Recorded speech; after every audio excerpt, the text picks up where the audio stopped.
TDP నేతని కత్తితో నరికి తీవ్ర కోపంతో సీఎం ఈ విషయాలను తెలియాలంటే కనుక వీడియో మీరు కంప్లీట్గా చూడండి. అప్పుడే మీకు కంప్లీట్ ఇన్ఫర్మేషన్ ఏంటో అర్థమవుతుంది. అదేవిధంగా చాలామంది వీడియో చూస్తున్నారు కానీ లైక్ అని కామెంట్ చేయట్లేదు. దయచేసి లైక్ అని కామెంట్ చేయండి. లైక్ అని కామెంట్ చేయడం వల్ల ఈ ఇన్ఫర్మేషన్ మనం చాలామందికి తెలియజేసే వాళ్ళు అవుతాం. అదేవిధంగా చాలామంది సబ్స్క్రైబ్ చేసుకోవడం మాత్రం మర్చిపోతున్నారు.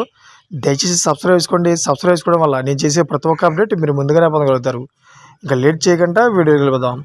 ఫ్రెండ్స్, చిత్తూరు జిల్లాలోని పొంగనూరు మండలం కృష్ణాపురంలో తెదేపా నేతపై వైకాపా నాయకుడు దాడికి పాల్పడ్డాడు.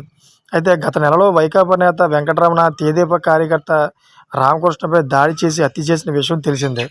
తాజాగా వెంకటరమణ బంధువు వేణుగోపాల్ తెదేపా నేత హరినాథ్పై కత్తితో దాడి చేశాడు. దాడి విషయంలోనే వేణుగోపాల్ హరినాథ్పై కత్తితో దాడి చేసినట్లు తెలుస్తోంది.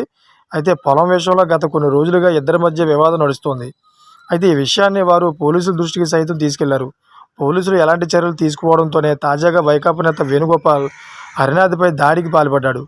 అయితే ఈ దాడిలో తీవ్రంగా గాయపడిన హరినాథ్కు కుటుంబ సభ్యులు ఆసుపత్రికి తరలించారు.